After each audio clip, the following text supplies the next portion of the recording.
let's talk about cleaning technology, and let's also consider exactly what we are trying to achieve through cleaning. What we're really trying to achieve is effective cleaning, and it's a fundamental control to any food business. It is indeed a legal requirement, so we have got to get it right. If we think about it, where does it all start? Of course, it always starts with HACCP, a risk assessment tool that we use to consider the hazards that could contaminate our product. Obviously, we don't want that. We want our product to be safe and legal and of the right quality and authentic.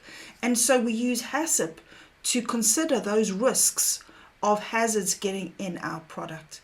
And so what does HACCP do? It identifies those measures such as cleaning to get rid of the hazards, to mitigate the risk of contamination in our product. So that's what we are doing through HACCP.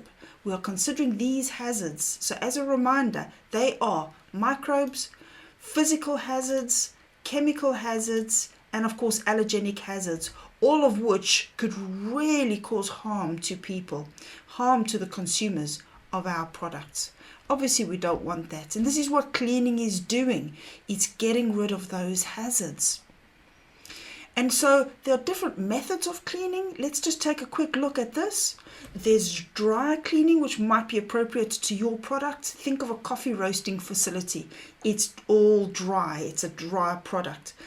There might be wet cleaning, might be appropriate to your facility, or cleaning using foaming, or clean in place, CIP, which is a system that's used to clean enclosed systems where you've got lots of pipe work and tanks and things like that, and you can't exactly get into pipes with a bottle brush, can you? So that's an automated clean in place process. You can also use fogging to disinfect areas and facilities. So lots of different methods that can be used, but your HACCP team will have come up with the most appropriate method for your product and your manufacturing process based on the hazards that are related to your products and your process.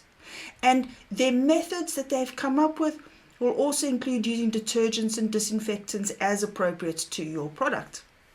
The exact methods will be clearly defined in procedures for you to follow so that you know exactly what to do to mitigate that risk. And these methods will have needed to be validated. And those validated methods, what does validation mean? Let me just throw this in. Validation means getting proof that something works, okay? Proof that a process will perform consistently. Yeah, that's validation. So validated method is something that has been proven to work if the method is followed. So following that method is essential. And that's why validation and training go hand in hand, of course.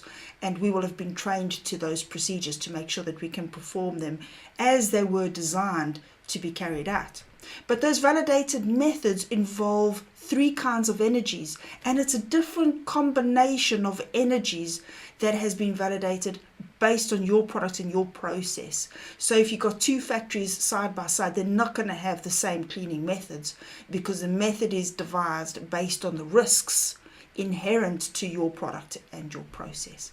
But those three energies that we use are kinetic energy, so that's moving energy, that's kind of elbow grease, as I always say to my kids, putting in a bit of effort to clean. It's also thermal energy, so using hot water typically, or boil outs or things like that. And it's chemical energy, so that's where your detergents and your disinfectants come in to further kill microbes or change the surface tension of the cleaning process in order to lift up the contaminants that we don't want and be able to get rid of it. So again, your method will have been proven to work based on the inherent risks in your products and your processes. And so using validated methods and being trained to perform those methods effectively, that gives us effective cleaning.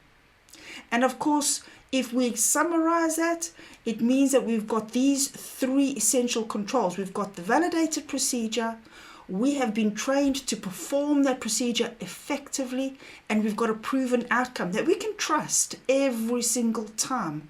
And that proven outcome includes verifying on a regular basis that the cleaning did work. So this is verification after the cleaning has been completed. And so if you're interested in further training, we have our level 3 cleaning technology course available. You can always visit our website.